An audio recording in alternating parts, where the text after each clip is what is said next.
Selanjutnya, sejumlah lembaga survei menunjukkan generasi milenial dan generasi Z diprediksi menjadi kelompok pemilih dengan proporsi terbesar di pemilu tahun 2024. Lantas, bagaimana tanggapan pemilih pemula menanggapi pemilu 2024? Kita lihat liputannya.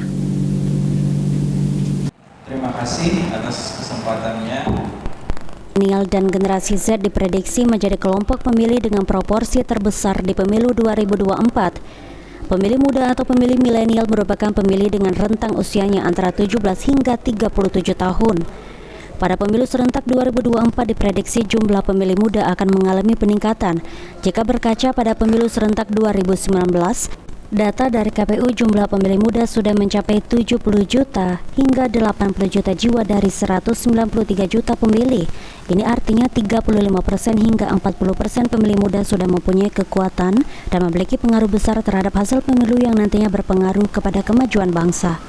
Seiring pemilu serentak akan digelar pada tahun 2024, tepatnya pada 14 Februari 2024, membuat antusiasme di kalangan para politisi berlomba-lomba dalam menggait suara pemilih, terutama pemilih pemula.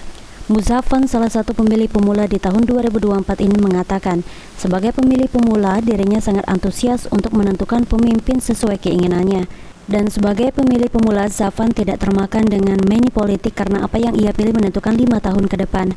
Kita sebagai generasi muda itu perlu untuk membangun negara ini. Jadi apabila generasi kami aja tidak bisa memilih dengan baik dan benar, mungkin menyayangkan sekali bagi generasi muda kami ini. Oke, baik.